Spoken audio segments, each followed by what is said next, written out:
Good morning, सुप्रभात, केम छो। उम्मीद है आप सब लोग बेहतर होंगे, अपना ध्यान रखे होंगे। आज हमने कहा कि चलो आज मैडम स्टोरी सुनाएंगी आपको। भारती, नमस्ते। आज मैंने सोचा कि मैं आज आप लोगों से बात करती हूँ। तो ये जो कहानी है आज के 80 साल पुरानी है, जब नाजी लोगों ने दुनिया के बहुत सारे हिस्सों पे आक्रमण किए थे। तो ये कहानी है ग्रीक के एक छोटे से प्रांत थेसालोनिकी की। तो इस प्रांत में जूइश बस्ती थी। 60-70 हजार जूइश लोग रहा करते थे, सुख से रहते थे। अचानक से नाजियों ने इस जगह पर आक्रमण कर दिया और पूरे जूइश को एक कंसंट्रेशन कैंप में रख दिया गया। उस कंसंट्रेशन कैंप में 2 परिवार थे। इसमें एक लड़का था और एक लड़की थी। तो कहते हैं कि वो जो 60-70 हजार जूइश लोग थे, उनमें केवल 2000 के करीब मिराकुलस फैमिलीज थी जो कि उस परसिक्यूशन से, उस अत्याचार से बच पाई थी, जो कि क्रिश्चियनिटी, जो कि नाजीवादियों ने बेसिकली जूइश लोगों के खिलाफ चालू किया था सेकेंड वर्ल्ड वॉर के समय में। तो अब वो जो 60-70 हजार लोग थे, उन्हें एक कैंप पे रख दिया जाता है। एक एक करके वो आए दिन उनको मारा करते थे। अब ये दोनों, जो एक लड़का और एक लड़की, ये दोनों बचे किस तरह से, समझिए कि लड़का एक दिन कैंप से थोड़ा बाहर निकला। उसी समय नाजीवादी लोग आ गए और उन्होंने लोगों को मारना शुरू कर दिया। उसका भाई उसके पास दौड़ कर गया कैंप के बाहर। उसने कहा, पिताजी ने कहा है कि वो सब देख लेंगे, तुम कैंप के अंदर मत आना, यहाँ से भाग जाओ। कैसे तो भी वो वहां से भागा। अपना क्रिश्चियनिटी का एक सर्टिफिकेट बनाया। उस जमाने में बचने के लिए, नाजीवादी प्रोसिक्यूशन से बचने के लिए एक सर्टिफिकेट बनवाना होता था कि आप क्रिश्चियन हो, तो यू कैन बी सेव्ड। अब ये लड़का वहां से भाग गया अपने भाई के साथ। उसने कभी भी अपने माँ बाप को, अपनी बहन को नहीं देखा। फिर से लड़की जो थी हमेशा छुप कर रहती थी। एक दिन घर से बाहर निकली तो नाजीवादियों ने उसे पकड़ लिया, कैंप में लेकर चले गए। लड़की की जो बहन थी, उसकी शादी एक क्रिश्चियन व्यक्ति से हुई थी। तो उस क्रिश्चियन व्यक्ति ने, जो कि उसके जीजा थे, उन्होंने किसी नाजीवादी ऑफिशियल को कुछ पैसे दिए और उसे कहा कि इसका नंबर लेट लगाना। वो लोग रोज 1000-2000 लोगों को लाइन से मारा करते थे, तो इसका नंबर लेट लगाना। उसकी बहन रोज कैंप के बाहर जाके उसको देखने के लिए जाया करती थी कि आज बहन का हाल कैसा है, क्योंकि वो तो क्रिश्चियन थी, बहन तो क्रिश्चियन थी, तो उसे उन्होंने पकड़ा नहीं था। अब क्या हुआ कि एक दिन वो देखती है कि हमने तो ब्राइब किया हुआ था नाजी ऑफिशियल को, लेकिन फिर भी मेरी बहन को लाइन में लगा के खड़ा हुआ है, मतलब मारने के लिए खड़ा रखा हुआ है। तो जाती है, दौड़ के अपने हस्बैंड को बताती है कि बहन को मारने वाले हैं। किसी तरीके से जिसको दिया होता है उसने कागज बनवाने के लिए बहन की कि क्रिश्चियन है, वो कागज लेकर आता है।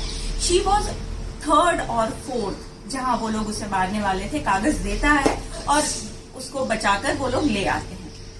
अब उसके बाद कभी कालांतर में ये दोनों कपल मैरिज करते हैं। दोनों लोग मैरिज बचा हुआ लड़का और लड़की की दोनों की शादी होती है और 1960 में इनको एक बेटा पैदा होता है जिसका नाम ये लोग रखते हैं अल्बर्ट। ये बुर्ला फैमिली थी, अल्बर्ट बुर्ला।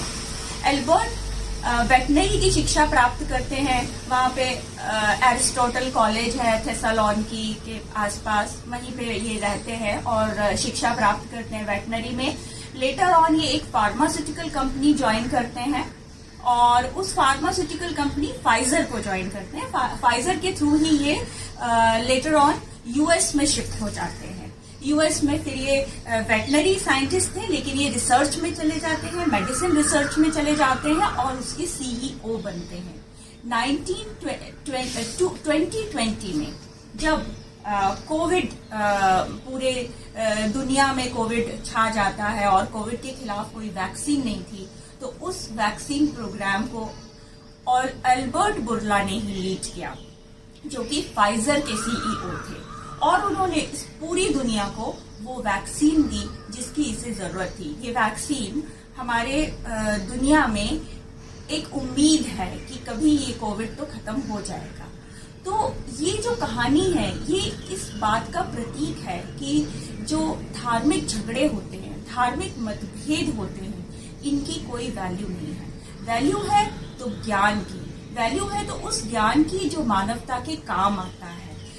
आप सोचिए कि वो कपल जो एक धार्मिक मतभेद और धार्मिक झगड़े के चलते खत्म होने वाला था, उस कपल के बेटे ने दुनिया को वो दिया जिसकी दुनिया को आज जरूरत है। तो आज हमारे देशों में भी जो हिंदू मुस्लिम अलगाववाद है या और भी तरह के जो रिलीजियस कास्ट बेस्ड अलगाववाद है, हमें उन्हें छोड़ देना चाहिए, हमें उन पर ध्यान नहीं देना चाहिए। हमें ध्यान देना चाहिए तो केवल ज्ञान पर, और वो ज्ञान जो मानवता के काम आए। ये स्टोरी यही है। बात बिल्कुल सही है। एक दो चीजें मैं यहाँ पे ऐड करूंगा। नंबर एक ये है कि अब तक जितने भी वैक्सीन आए हैं कोविड के खिलाफ मार्केट में, जितने अवेलेबल है दुनिया भर में, उसमें से सबसे सफलतम वैक्सीन जो है, जिनका सबसे अच्छा जो है वो जो म्यूटेंट स्ट्रेन है उसके खिलाफ भी जिनका जो है वो कहा जाता है कि इफेक्ट अच्छा है, वो वैक्सीन फाइजर का है, मॉडर्ना का है, और कुछ हद तक जो है लोग कहते हैं कि रशियन वैक्सीन स्पुतनिक 5 जो है वो भी बेहतर काम कर रहा है। जॉनसन के वैक्सीन का भी बहुत सारा आउटकम आना बाकी है। लेकिन इतना जरूर है कि फाइजर, अब आपको बता दूं कि फाइजर का वैक्सीन क्यों बहुत इंपॉर्टेंट वैक्सीन है, क्योंकि फाइजर और मॉडर्ना का वैक्सीन जो है वो एक नई टेक्नोलॉजी पर बेस्ड है। हम लोग पढ़े हैं वैक्सीन जो है वो कैसे बनता है। वैक्सीन बनता है एटेन्यूएटेड वायरस या बैक्टीरिया से। ऐसा बैक्टीरिया या वायरस या कोई उसका कंपोनेंट जो बीमारी पैदा नहीं कर सकता है लेकिन आपके इम्यून सिस्टम को इंड्यूस कर सकता है, उसे हम वैक्सीन के तौर पर यूज करते हैं। इंडिया का जो वैक्सीन कोवैक्सीन है वो भी एटेन्यूएटेड वायरस है, ठीक है। जो कोविशील्ड है उसमें वायरल प्रोटीन इन्वॉल्व है उसके अंदर। लेकिन जो फाइजर का वैक्सीन है, जो मॉडर्ना का वैक्सीन है, ये mRNA टेक्नोलॉजी पर है। मतलब आपको वैक्सीन के थ्रू आपकी सेल के अंदर आरएनए को इंट्रोड्यूस करते हैं, एक mRNA को इंट्रोड्यूस करते हैं। वो mRNA आपकी सेल में अंदर जाके प्रोटीन सिंथेसिस कंट्रोल करता है, और वो ऐसे प्रोटीन आता है जो वायरस के सब प्रोटीन है, और उससे आपकी बॉडी फिर उस प्रोटीन के लिए जो है वो वायरस जो है एंटीबॉडी बनाना